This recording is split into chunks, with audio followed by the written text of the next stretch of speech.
Assalamualaikum warahmatullahi wabarakatuh. Perkenalkan, nama saya Muhammad Brilian Westianto dengan NIM depan 2022 dan NIM akhir 427. Jadi saya dari kelas pemodelan dan simulasi data C. Nah, baik. Jadi di sini sebelumnya saya mengikuti course dari MySkill. Nah, jadi saya mendapatkan project jadi untuk membuat suatu pemodelan dan simulasi data dari terkait metode RFM atau resensi, frekuensi, dan monetary. Nah, baik langsung saja menjelaskan terkait codingannya. Jadi yang pertama import package-nya, dan yang kedua itu import file CSV-nya dari lokal. Jadi saya mengupload datanya itu dari lokal saya, karena datanya sudah saya eh, download. Nah, setelah itu menampilkan datanya ini, beberapa datanya ini. Lalu ada data cleaning, jadi membuat kolom date, menghapus semua baris tanpa customer ID, menghapus semua baris tanpa product name, membuat semua product name berhuruf kecil, menghapus semua baris dengan product code atau product name test. Nah, lalu membuat order status dengan nilai cancel jika order diawali dengan huruf C dan deliver jika order ID tanpa ada huruf C-nya. Lalu mengubah nilai quantity yang negatif menjadi positif karena nilai negatif itu hanya menandakan order tersebut di cancel. Nah, lalu ada menghapus baris dengan price bernilai negatif dan membuat nilai amount yaitu perkalian antara quantity dan price-nya. Nah, lalu mengganti product name dari product code yang memiliki beberapa product name dengan salah satu product name-nya yang paling sering muncul. Nah, lalu ada mengkonversi customer ID menjadi string dan menghapus outlier-nya. Jadi outlier di sini untuk menghapus dari nilai yang jauh dari nilai mean ya. Nah, ini untuk outputnya, jadi bisa dilihat order ID, order date, customer ID, product code, product name, quantity, price, date, order status, dan amount. Nah, lalu selanjutnya di sini untuk memberikan informasi terkait datanya, yaitu di sini ada quantity, price, date, dan amount-nya. Di sini ada mean, minimal, lalu ada persentage 25% sampai maksimal. Nah, lalu selanjutnya yaitu membuat sebuah metode dari RFM segmentation. Nah, jadi RFM segmentation ini untuk mengklasifikasikan dari pelanggan ke dalam 10 kategori. Jadi RFM itu sendiri yaitu yang pertama R, resensi. Resensi ini kebaruan terhadap misalkan jika di e-commerce itu kebaruan terkait pelanggan yang baru membeli suatu produk. Nah, untuk frekuensinya yaitu seberapa banyak pelanggan ini memesan suatu produk, dan monetary ini berapa banyak jumlah uang yang dikeluarkan selama membeli produknya. Nah, lalu di sini menampilkan customer ID-nya, jadi order count-nya itu frekuensinya yaitu 2. Lalu untuk max order date itu resensinya itu di tanggal 28 April 2025. Nah, untuk total order value-nya yaitu 844. Nah, lalu membuat kolom total hari terakhir order dengan rumus dari hari ini dikurangi hari terakhir bertransaksi. Nah, jadi untuk today-nya itu data maksimal dari tanggal yang ada dalam data. Jadi misalkan di dalam data itu tanggal maksimalnya yaitu di misalkan tanggal 28 April 2025, maka today-nya ya di tanggal itu.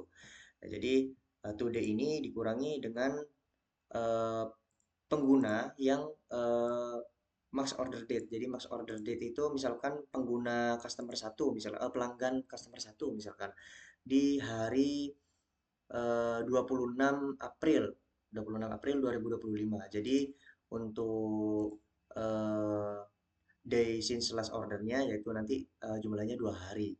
Nah, seperti itu. Ini untuk menampilkan datanya. Jadi di sini sudah tertampil day since last order. Ya, jadi sudah tertampil berapa hari terakhir kali pembeliannya. Nah, setelah itu di sini membuat binning atau batas-batas dari jumlah hari sejak order terakhir untuk menentukan.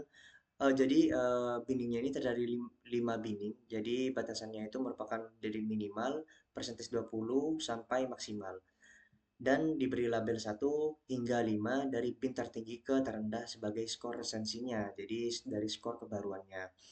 Nah, setiap binning diberi skor 5, yaitu yang terbaik hingga 1 yang terburuk, di mana untuk skor 5 itu untuk pelanggan dengan hari paling sedikit sejak order terakhir atau paling terbaru, dan skor 1 untuk pelanggan dengan nilai dengan hari paling banyak dengan sejak order terakhir atau paling lama. Jadi semakin kecil nilai harinya itu semakin tinggi nilai resensinya. Nah, jadi di sini sudah ditampilkan datanya dengan resensi skornya. Untuk customer 1 itu resensi skornya 4 dan seterusnya. Kita sudah mendapatkan untuk resensi skornya. Lalu di sini untuk menentukan binning dari frekuensi, ya. Jadi untuk skor 5 itu pelanggan dengan transaksi yang paling banyak, dan skor 1 untuk pelanggan dengan transaksi paling sedikit. Nah, jadi di sini sudah bisa dilihat untuk customer 1 sampai 5 itu frekuensinya sudah tertampil di sini. Itu ada frekuensi skornya untuk customer 1, lalu customer 2 itu 2, dan seterusnya. Nah, selanjutnya setelah membuat binning, jadi kita sudah mendapatkan resensi dan frekuensi. Nah, jadi di sini kurang monetary-nya. Nah, untuk monetary ini untuk skor 5-nya itu pelanggan dengan jumlah uang yang dikeluarkan paling banyak. Jadi pelanggan yang mengeluarkan uang paling banyak itu skornya paling tinggi. Nah, untuk skor 1 yaitu pelanggan dengan jumlah uang yang dikeluarkan paling sedikit. Nah, di sini saya sudah mendapatkan monetary skornya di sini dari tiap-tiap customernya. Nah, selanjutnya yaitu untuk membuat kolom user segmentation. Nah, berdasarkan skor resensi dan frekuensinya. Jadi di sini membuat user segmentation. Jadi ada 10 user segmentation di sini. Jadi ada yang pertama yang paling top itu dari champion sampai yang paling akhir itu hibernating. Nah, untuk champion ini yaitu pelanggan yang frekuensinya itu tinggi dan resensinya juga tinggi skornya. Nah, untuk hibernating itu skor resensi dan frekuensinya itu paling rendah. Nah, baik, jadi di sini sudah tertampil datanya. Jadi sudah menampilkan segmen-segmen dari tiap customernya. Nah, ini customer 1 yaitu promising nomor 7. Lalu untuk customer 2 itu potensial loyalis, customer 3 itu hibernating, dan seterusnya. Nah, lalu selanjutnya yaitu untuk menampilkan summary dari RFM. Nah, berupa banyaknya pengguna, rata-rata dan median dari total order value, dan jumlah hari sejak order terakhir. Jadi dari resensi dan frekuensinya. Nah, jadi di sini sudah didapatkan untuk champion itu ke pelanggannya itu ada 12, jumlahnya itu 12. Jadi 12 customer ini merupakan termasuk ke dalam champion, dan seterusnya sampai nomor 10 hibernating. Jadi di sini hibernating yang paling tinggi. Jadi ada 63 customer yang termasuk ke dalam segmentasi hibernating. Nah, di sini saya membuat suatu grafik di sini menggunakan grafik bar. Nah, di sini jadi ada user segmentation, distribusi by kategori. Nah, di sini sudah didapatkan beberapa segmentation. Di sini sudah ada percentage-nya dan juga jumlah customer-nya itu di dalam satu segmen itu ada berapa orang. Nah, selanjutnya saya menambahkan suatu pemodelannya, yaitu menggunakan simulasi Monte Carlo untuk untuk revenue. Nah, jadi menggunakan simulasi Monte Carlo untuk meningkatkan suatu revenue atau keuntungan. Nah, jadi langsung saja di sini ke dalam grafiknya.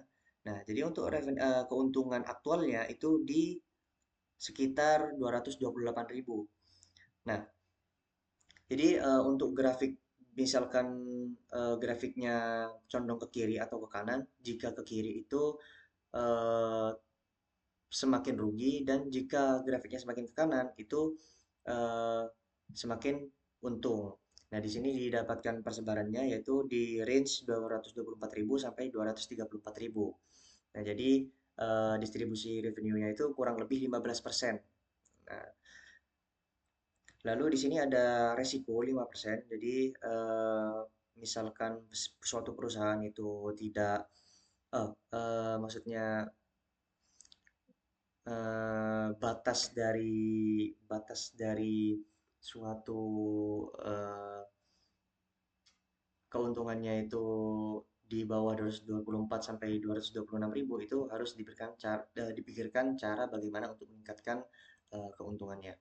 Nah, langsung saja di sini menjelaskan terkait dari laporan yang telah saya buat. Jadi di sini ada latar belakang.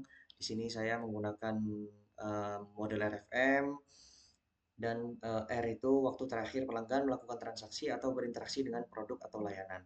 Untuk frekuensi, seberapa sering pelanggan melakukan pembelian dalam periode tertentu, dan monetary, seberapa besar pengeluaran pelanggan dalam periode tertentu. Nah, tujuannya yaitu untuk melakukan segmentasi pelanggan menggunakan model RFM dan menganalisis distribusi pelanggan ke dalam beberapa segmen dan menganalisis simulasi pendapatan menggunakan metode Monte Carlo untuk memodelkan berbagai kemungkinan skenario pendapatan yang dapat dicapai dengan memperhatikan fluktuasi dalam data transaksi pelanggan. Nah, lalu metodologinya yaitu ada segmentasi pelanggan, yaitu tadi ada 10 segmentasi dari segmentasi yang pertama yaitu champion hingga segmentasi yang ke-10 itu hibernating. Nah, lalu simulasi pendapatan yaitu menggunakan Monte Carlo di mana distribusi probabilistik diterapkan pada data pendapatan untuk memperkirakan total pendapatan di masa depan dengan mempertimbangkan fluktuasi antara plus minus 15% dari pendapatan yang dihasilkan oleh pelanggan. Nah, jadi untuk pembahasannya yaitu di sini champion untuk pelanggan yang baru saja berbelanja dan sering melakukan pengeluaran yang tinggi. Hingga hibernating yaitu pelanggan yang sudah tidak berbelanja sama sekali dalam periode waktu yang lama. Nah, eh, jadi selanjutnya ada distribusi segmen pelanggan. Hasil segmentasi menunjukkan bahwa segmen hibernating mencakup 33,5% dari total pelanggan. Yang menunjukkan sebagian besar pelanggan tidak aktif. Meskipun demikian, ada peluang besar untuk mengkonversi dari potensial loyalis. Potensial loyalis ini nomor 3 dan loyal customer itu nomor 2 untuk yang masing-masing menyumbang 19 sekian persen dan 10% dari total pelanggan. Jadi ini mengindikasikan bahwa segmen-segmen ini adalah kelompok yang dapat dijadikan target utama untuk strategi pemasaran dan retensi. Jadi perusahaan ini tahu mana dari segmen-segmen ini yang harus ditingkatkan untuk menjadi pelanggan yang frekuensinya tinggi dan resensi yang nilainya juga tinggi. Nah, lalu ada pendapatan. Jadi simulasi pendapatan dilakukan dengan metode Monte Carlo yang menghasilkan distribusi hasil pendapatan berdasarkan variabilitas yang terjadi dalam data transaksi pelanggan. Nah, jadi dalam simulasi ini untuk setiap pelanggan dilakukan perhitungan multiplier acak dari 0,5 hingga 1,15 lalu diterapkan pada total nilai pembelian mereka. Nah, ini untuk menghasilkan simulasi pendapatan yang memperhitungkan fluktuasi yang mungkin terjadi dalam perilaku belanja pelanggan.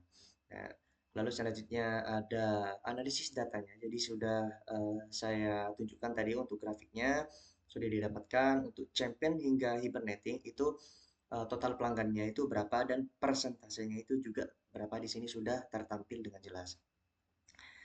Nah, segmentasi ini memberikan wawasan untuk perusahaan tentang kelompok pelanggan yang paling aktif dan yang membutuhkan perhatian lebih. Jadi, dari segmen-segmen ini, perusahaan harus memikirkan cara bagaimana untuk menaikkan pelanggan-pelanggan dari setiap segmen ini agar meningkat eh, un- agar meningkat untuk meningkatkan resensi dan frekuensinya dari suatu pelanggan. Lalu di sini ada distribusi simulasi pendapatan. Jadi untuk simulasi revenue-nya itu kurang lebih 15%. Nah, grafiknya menunjukkan distribusi hasil simulasi pendapatan berdasarkan skenario yang telah dimodelkan, yang telah saya modelkan. Ini ada potensi pendapatan yang cukup besar. Terdapat kemungkinan risiko yang mengarah pada penurunan pendapatan. Jadi zona risiko ini yang teridentifikasi memberikan informasi yang sangat berharga untuk merencanakan strategi mitigasi resikonya. Jadi seperti penyelesaian harga atau pengembangan produk baru. Untuk kesimpulannya, yaitu dari hasil segmentasi, sebagian besar pelanggan berada dalam segmentasi yang kurang aktif, seperti hibernetting, yaitu menyumbang dengan persentase 33,5% dan about to sleep sekitar 10,6%.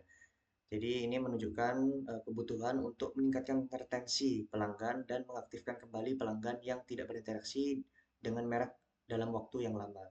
Jadi di sisi lain juga ada potensial loyalis dan loyal customer menunjukkan peluang besar untuk meningkatkan loyalitas dan pembelian ulang. Untuk hasil simulasi pendapatan, yaitu simulasi pendapatan menunjukkan hasil yang konsisten dengan pendapatan aktual, namun zona risiko menunjukkan penurunan pendapatan lebih dari 5%. Jadi harus menjadi perhatian. Dan hal ini mengindikasikan perlunya strategi untuk menghadapi fluktuasi pendapatan yang mungkin terjadi, misalnya dengan melakukan penyesuaian harga, promosi, atau diversifikasi produk. Nah, mungkin implikasi dari bisnis yaitu analisis segmentasi dan simulasi pendapatan ini memberikan wawasan yang sangat berharga untuk perusahaan dalam memahami perilaku dari pelanggan dan memprediksi pendapatan di masa depan. Nah, dengan menggunakan data ini, perusahaan dapat mengambil keputusan yang lebih informasional dan berbasis data. Nah, dalam hal perencanaan pemasaran, pengelolaan risiko, dan pengelolaan pelanggan. Baik, itu saja mungkin dari saya. Kurang lebihnya mohon maaf. Saya tutup. Wassalamualaikum warahmatullahi wabarakatuh.